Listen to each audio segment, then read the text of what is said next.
Hey, everybody. Thank y'all for joining us this afternoon. Who am I talking to right now? This is Miss Glasscock. All right, Ms. Glasscock. What do you teach now? I teach 8th grade science. All right. I want to shout out Ms. Glasscock. Didn't know I was going to do this, but Ms. Glasscock is our mentor teacher. She accomplished something very prestigious, and so we're all happy to have her. She's one of those awesome junior high teachers. The high school teachers are a little intimidated by how awesome the junior high teachers are. Well, our high school teachers are just as awesome. No, we're not. We're not. So thank you for being humble. Y'all are awesome over there. Now, Well, thank you. you sent me. Go ahead. I'm sorry. Oh, no, I was just going to say I'm ready to talk to you about what you got to see when I sent you those pictures and video. That's what I was fixing to say. You sent me some awesome pictures and some awesome video. And me being an English teacher, I really don't understand all the STEM stuff. So why don't you tell us a little bit about what the people are seeing here in this video? Okay, so what you're observing is our students are going through a unit called Natural Resources and Human Impact.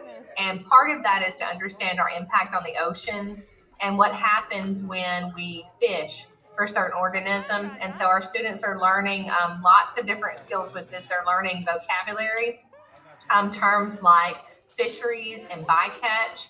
They're also learning there's cause and effect between how much we take of a resource versus what's available. They're learning the difference between renewable and non-renewable resources because they're seeing that if they take out too much too fast, that system doesn't have a chance to rebuild or regenerate those resources. And so after they finished the activity, they also had to write a reflection about what they observed between each round. They learned different styles of fishing. They had to use different utensils to represent nets, a line and pole, and trawl fishing. And so they were able to see the effects that each of those had on their ocean stocks of fish. That's awesome. And so how did they do in the lesson?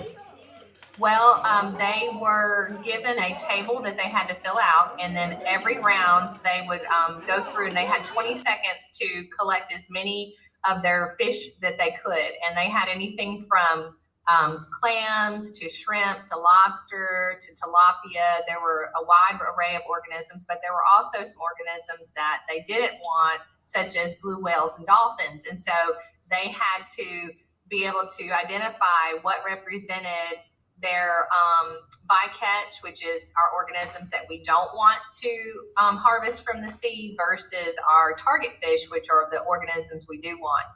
They had to count all the things that they caught. They had to determine if they were able to throw anything back, or if they had to get rid of things due to pollution that was in their catch. And they even had to replenish part of the population by adding some of their organisms back into the ocean. That is amazing. I mean, it's just amazing what I've seen. Every time I come over to your classroom, it's just awesome. It's so different than when I was in junior high school, and probably you. It's like they just gave us a book, and the teachers taught straight out of the book, and you answered multiple choice. Why is this so important for these kids to learn this? Well, first off, with science, I feel like for it to be something that students can really relate to, that it's got to be something that they can apply to real life. Mm-hmm. Just like you said, when we were kids, it was more you learn out of a textbook, you memorize a bunch of vocabulary, maybe you do a couple of case studies, and then you take a test, and you might not ever even see how that affects you in real life.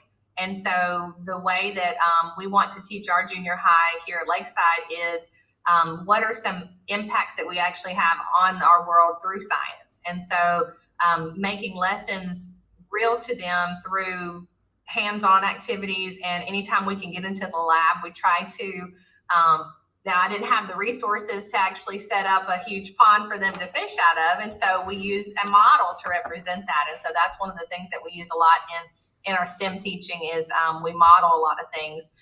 So that way the students can see a representation of something that we might not be able to see in real life. Mm-hmm. And so, and I think you got to make it fun too. I think that they have to have some things that they enjoy and they look forward to, or, it can be a little bit boring just reading out of a book or just writing definitions. Right. Now, for anyone who doesn't know, STEM stands for, what does it stand for? That's science, technology, engineering, and mathematics.